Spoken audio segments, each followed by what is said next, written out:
Merci beaucoup, Monsieur le Président, cher ami Vladimir.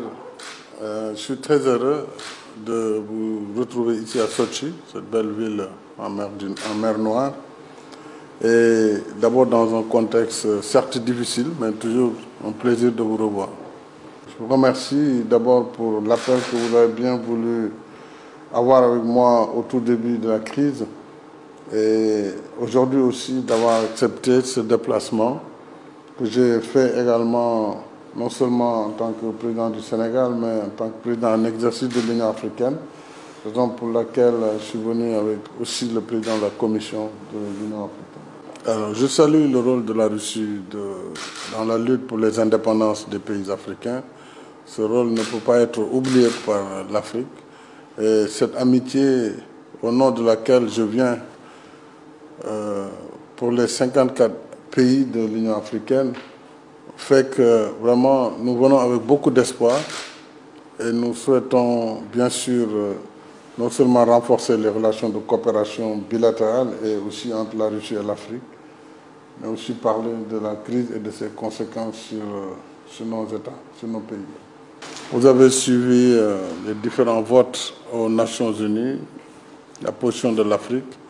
Malgré d'énormes pressions, la majorité des pays africains quand même ont évité de condamner la Russie dans cette situation. Et si vous prenez aussi l'Asie, le Moyen-Orient, ainsi que l'Amérique latine, c'est dire qu'il y a une bonne partie de l'humanité qui en réalité est très attentive à ce qui se passe. Et moi, c'est au nom de tous ces espoirs que je suis venu vous voir pour demander de prendre conscience que nos pays, même s'ils sont éloignés du théâtre, sont des victimes de cette crise au plan économique.